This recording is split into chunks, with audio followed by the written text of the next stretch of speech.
Hello, welcome back. Today we're going to do number 78, subsets. Given an integer array, nums, of unique elements, return all possible subsets, the power set. The solution set must not contain duplicate subsets. Return the solution in any order. So example 1 is you have 1, 2, 3 here, and the elements are an empty list, a list with 1, a list with 2, a list with 1, 2, a 3, a 1, 3, a 2, 3, and then a 1, 2, 3, right? You also have a list of nums with just a single element 0, and then we return a list where there's the empty and then a 0. So the reason I brought up this diagram is that this is very similar to a problem we just finished called partition equals subset sum. And the idea with this problem is that subset starts empty, right? Like this right here. And in this situation, the empty subset was like 0 basically.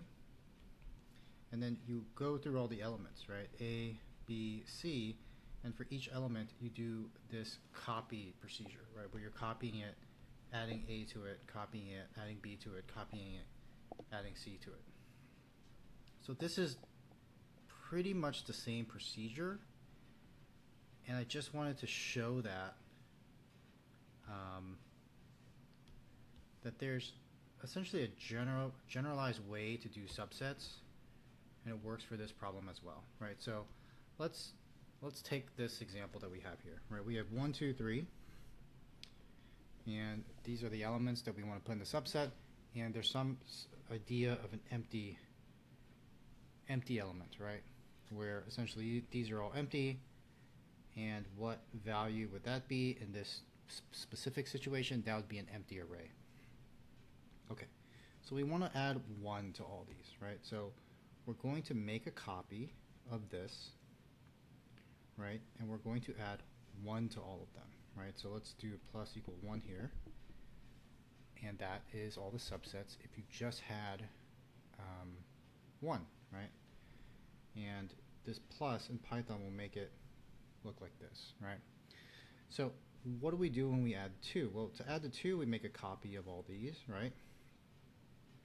And this is going to be with all the 2's, right? So plus 2 here, plus 2 here, and this is what it looks like if you had 2's, right?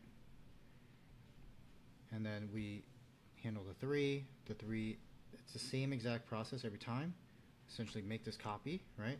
And act as if the 3 is being added onto here, and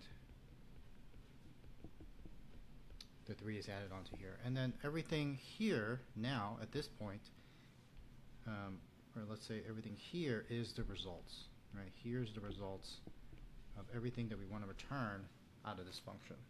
So this is just like partition sum. Instead of summing, we're appending to the arrays, right? But the process of getting subset sums or subsets at all is the same, right? So let's think about it. So results is an empty array, and for each num in nums, we want to do that copying type of behavior, right? So let's just do, I'm just going to copy it outright, right? Copy here, and for each element in this copy, right,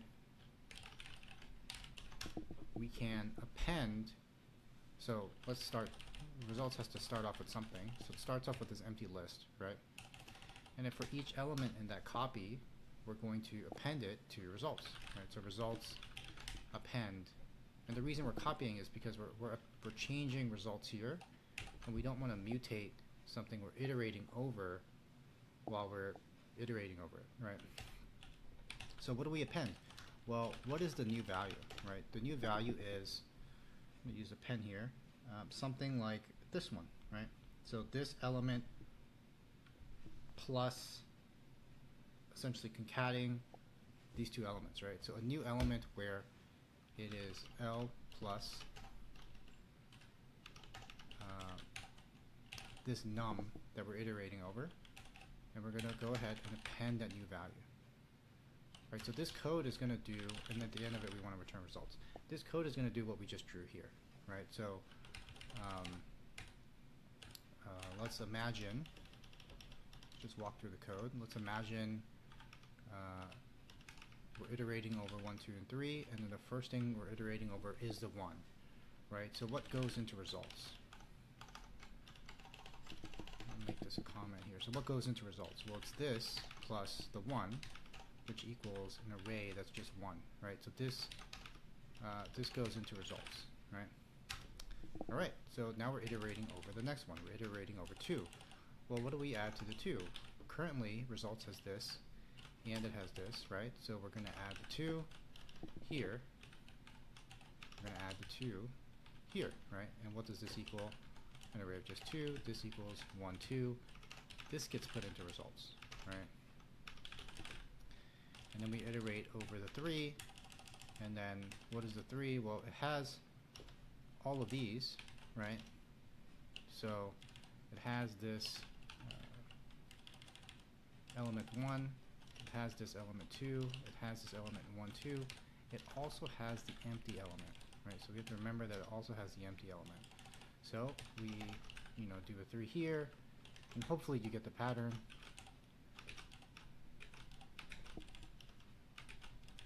Where this is now 3, this is now 1, 3, this is 2, 3, and this is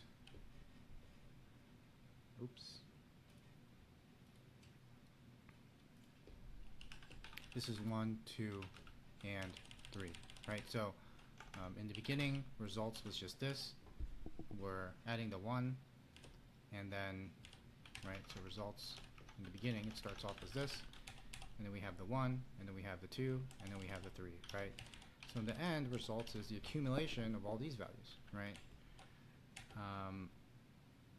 And that's subset, right? So whether it's a subset sum, or a product, or a division, or an array, or a set, this is what it's going to look like, right? Ooh, so list object's not callable. We're accidentally calling the list object here, right? So it's in copy. We don't need to call copy, so we're iterating over copy. And if you want to, maybe a better name is frozen results, or previous level results, I guess, or previous results, and maybe that would be a little bit more clear. I don't know. Frozen results might make more sense to some readers. Okay, and that's subset. There's really one clear way to answer it. All right, so what is the runtime? So we're creating results here. We're making a copy. So for every element, we're going to make a copy, and then make a new array, and then append onto it, right? So it's at least O of n for nums to make a copy of each result. Depends how large the result is. So I guess that's O of n squared. And then here we're creating one of these. It might be O of n squared for this copy.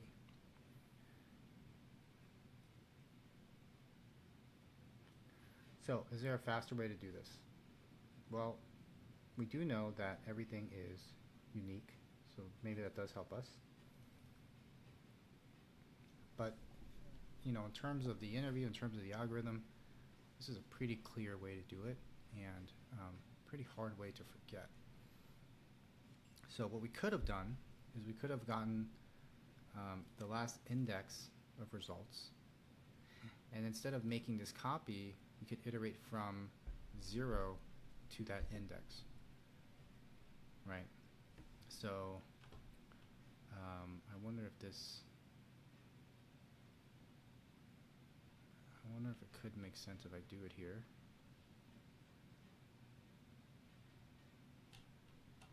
I won't do it, but you can imagine that that's an optimization, right? So you can imagine that we set some last index and we could start it at 0, and then what we're doing is we're iterating for num and nums, we're iterating to that last index, right? So for I in range, and it's going to be 0 to that last index. I guess plus 1, because it's going to be exclusive.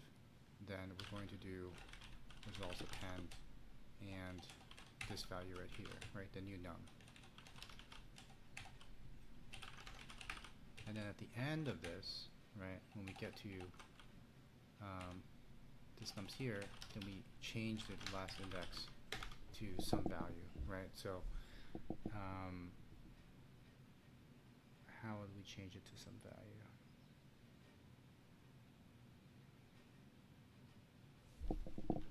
We change it by, you know, some type of added count, where added plus equals 1 here, and then last index probably be something like last index added.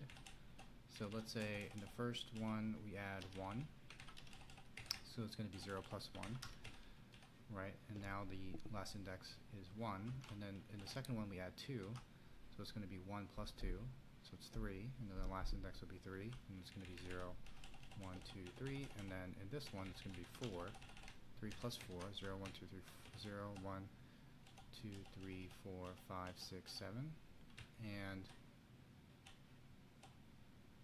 it'll be something like that. I don't know if this will work. Let's try it.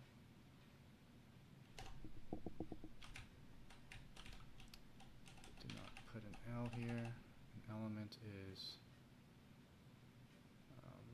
results at I.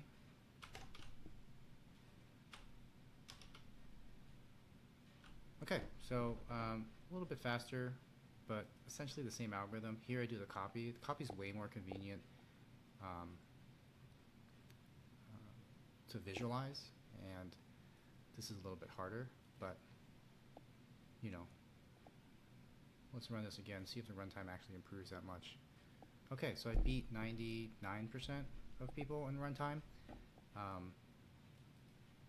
I don't know if that's good or bad. The code is a little harder to read now. The copy is super clear. Like, I know exactly what's happening. And this one, it may be a little bit more confusing to people, how we do this plus. So if you're going to do this one, definitely practice it more than 2-3 times if you want to squeeze that extra runtime. Anyway, so this problem is it's just called subsets.